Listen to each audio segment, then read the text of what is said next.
tayo mag-secret file, ay ilike mo muna ang video na to at mag-subscribe na sa aming YouTube channel. Don't forget to click the notification bell para hindi ka nahuhuli sa latest episode ng DJ Rocky's Secret Files.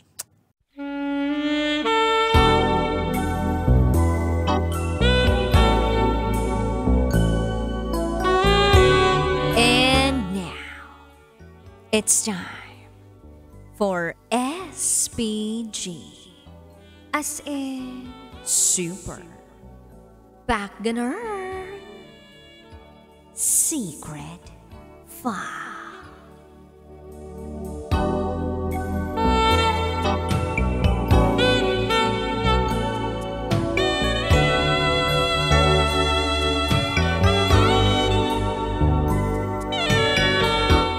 Umibabaw siya sa akin, kaya na-fall ako.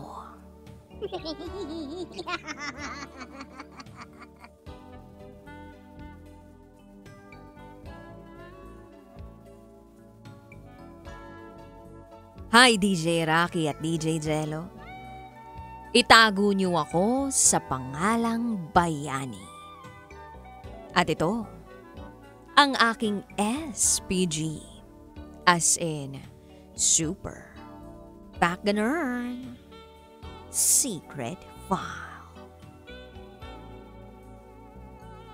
Noong bata ako, mahilig akong maglaro ng luksong baka. Kami ng mga kaklase ko sa elementary, maging hanggang high school. Halos lahat ng kaklaseng nakakalaro ko, nakalukso na sa akin. Ito kasi ang pampatay namin ng oras pag bakante o absent ang teacher namin. Ako ang pinakamalaki sa klase namin, kaya ako ang paboritong luksuhan nila. Medyo nakakahiya aminin pero wala eh. Tabatsoy ako eh. Kaya gusto nilang niluluksuhan ako kasi sulit ang bawat lukso nila sa akin. Hanggang sa isang araw, nagkaroon ako ng bagong classmate sa high school. Second year na kami nito. Itago na lang natin si classmate sa pangalang Charis.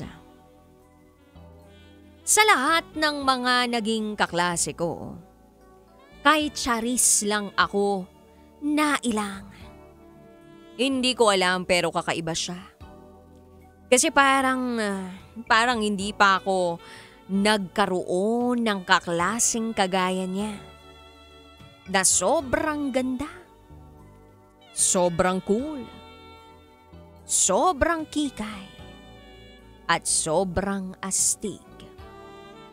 Parang lahat ng pwede mong magustuhan sa isang babae, makikita mo na sa kanya. At siguro, siya nga ang naging crush ko noong mga panahong yun. At yun nga, nakasali siya sa laro namin na luksong baka. Sa mga unang lukso, pinagmamasdan ko kung paano siya lumukso.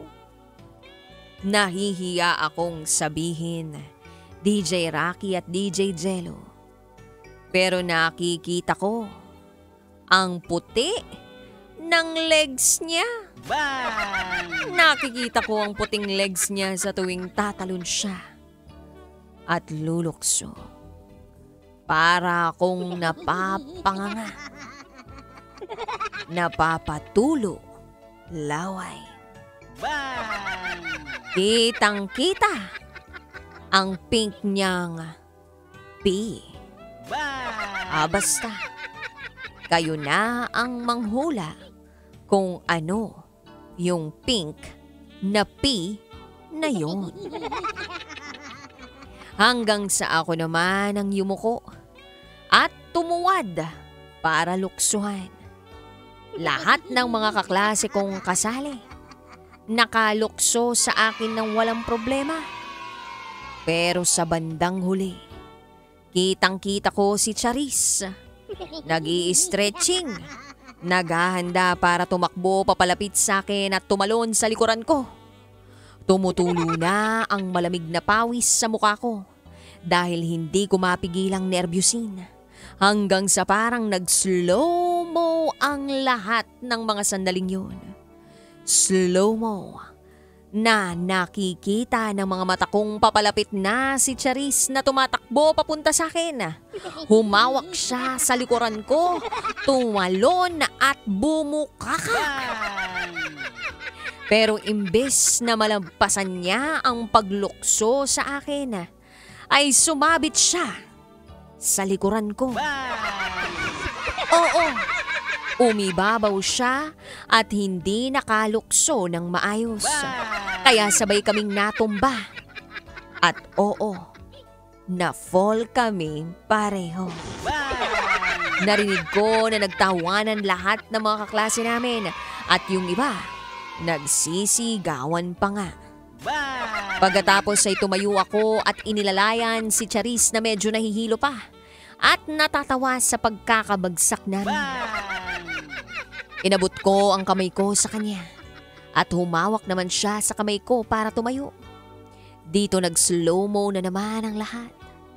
Kita ko sa mga mata niya ang kislap na parang walang katulad. Nag-thank you siya sa pag-alalay ko. Pero deep inside me, kinikilig ako. Kasi nakakakilig ang ngiti niya sa akin. Hindi tuloy ako nakatulog buong gabing yun. Then gumawa ako ng paraan para maging textmates kaming dalawa. Kinabukasan, nakuha ko ang number niya at nagsimula na kaming mag-usap. Yun nga lang, sa ngayon, buntis na siya. Oo, DJ Rocky at DJ Jello, buntis na si Charis. Pero hindi ako ang ama. Hindi kami ang nagkatuluyan. Pero okay lang, kasi naranasan ko namang manligaw sa kanya, mabasted at mag-move on. Iba pala ang kilig ng first love. Oo, minahal ko siya. Na-fall ako sa kanya noon. Pero naka-move on naman ako. Masaya na rin ako sa love life ko ngayon. Naalala ko lang yung nangyari noon. Kasi nakita ko rin yung anak ko na naglalaro ng luksong baka sa eskwelahan nila. Buti na lang, alam pa ng ibang bata yung ganong klaseng laro. Yun lamang po, DJ Rocky at DJ Jello. Salamat sa pagbabasa ng kwento ko. Hanggang dito na lang. Muli, ako si Bayani at ito ang aking SPG. As in, super Wagner Secret File.